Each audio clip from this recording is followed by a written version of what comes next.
Piduguralla municipal vice chairman ఎన్నిక మరోసారి వాయిదా పడింది. పిడుగురాళ్ల మున్సిపాలిటీ వైస్ చైర్మన్ ఎన్నిక నిన్న జరగాల్సి ఉండగా గుర్తింపు పొందిన రాజకీయ పార్టీలకు సంబంధించిన సభ్యులు ఫామ్ ఏను, ఫామ్ బిను నిన్న సకాలంలో అందజేయలేదు. అందుకే నేటికి వాయిదా వేశారు. నేడు ఉదయం 11 గంటల నుండి 12 గంటల సమయం వరకు వేచి చూశాం. ఈ రోజు 5 కౌన్సిలర్లు మాత్రమే హాజరయ్యారు.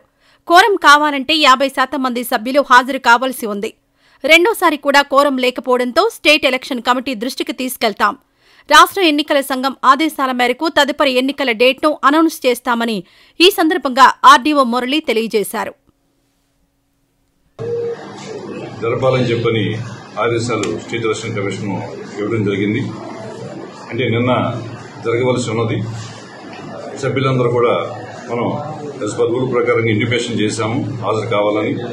అయితే దాంట్లో కూడా మనకి ఎవరైతే ఇప్పుడు గుర్తింపు పొందిన రాజకీయ పార్టీలతో ఎన్నికయ్యారో వారికి ఏదైనా వైస్ చైర్పర్సన్ కానీ లేదా చైర్పర్సన్ కానీ ఎన్నిక చేయాలనుకున్నప్పుడు వారు ఆ సంబంధించిన గుర్తింపు పొందిన రాజకీయ పార్టీ యొక్క అధినేతతో ఫారం ఏ కానీ ఫారం బి కానీ మనకి సకాలంలో ఇవ్వాల్సి ఉంది. అది సకాలంలో ఇవ్వకపోవడం వల్ల నిన్న వాయిదా పడింది, ఈ రోజుకి వాయిదా పడింది. ఈ రోజు కూడా మనకు 11 గంటలకి సమావేశాన్ని ఏర్పాటు చేయడం జరిగింది. 1 గంట వరకు కూడా మనం గౌరవ సభ్యుల్ని వారి కోసం వెయిట్ చేయొచ్చు, వాళ్ళ హాజరు కోసం వెయిట్ చేయొచ్చు. కేవలం ఒక 5 మాత్రమే, 5 మెంబర్స్ మాత్రమే సభ్యులు మాత్రం అటెండ్ అయ్యారు. అంటే కనీసం 50% అవ్వాలి. అంటే మనకి 32 మంది సభ్యులు ఉన్నప్పుడు కనీసం 50% అటెండ్ అవ్వాలి. ఫారం కావాలంటే ఆ రూలు 2005 రూల్స్ 763 జీవో ప్రకారంగా స్టేట్ మన ఎంఈయుడి అంటే municipal administration and urban development authority యొక్క రూల్స్ ప్రకారం కూడా రూల్ 5 ప్రకారం కూడా మనకి కోరము కంప్లీట్ కాలేదు రెండో రోజు కూడా.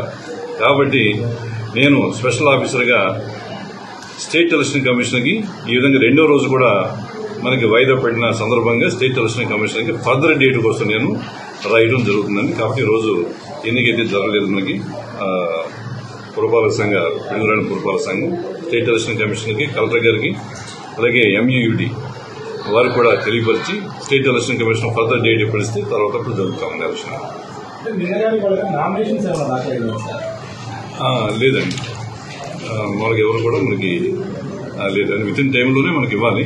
ఎవరు కూడా మనకి విత్ ఇన్ టైంలో మనకి ఇవ్వలేదండి. అంటే మనం దీనిలో నామినేషన్ అంటే ప్రత్యేకంగా అవసరం లేదండి. కాకపోతే ఏంటంటే ఆ బీర్ ఫారం ఎవరైతే ఆథరైజ్డ్ పర్సన్ మనకి ఇచ్చున్నారో ఫారం ఏ వచ్చేటప్పటికేమో స్టేట్ హెడ్ ఇస్తారో పలానా వ్యక్తిని ఆథరైజ్ చేస్తున్నాడుగా ఆథరైజ్డ్ పర్సన్ ఫారం బి అనేది మనకి ఇవ్వాలి ఇన్ టైంలో. అదంతా కూడా ఇప్పుడు అటెండ్ అయ్యి ఉంటే కానీ మనకి ఏదన్నా తెలిసేది. ఎవరు కూడా సభ్యులు అటెండ్ కాలేదు కాబట్టి ఫారం కంప్లీట్ కాలేదు కాబట్టి అది స్టేట్ ఎలక్షన్ కమిషన్ తెలియజేయడం జరుగుతుంది.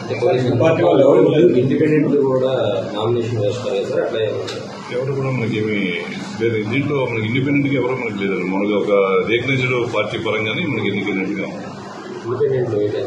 అంటే ఎవరు దీంట్లో ఇండిపెండెంట్ గా ఎవరు మనకి దీంట్లో అంతగా రికగ్నైజ్డ్ పొలిటికల్ పార్టీ తరఫునే ఎన్నికైనట్టుగానే మనకు ఉన్నారు. ఈ వీడియో నచ్చితే లైక్ చేయండి. అలాగే మా ఛానల్ ని ఫస్ట్ టైం కనుక చూస్తున్నట్టయితే ఇప్పుడే సబ్స్క్రైబ్ చేసుకుని పక్కనే ఉన్న గంట సింబల్ ని యాక్టివేట్ చేసుకోండి. అప్పుడే మేము పెట్టే ప్రతి వీడియో మీకు నోటిఫికేషన్ గా వస్తుంది. అలాగే ఈ వీడియో పూర్తిగా చూసినందుకు ధన్యవాదాలు.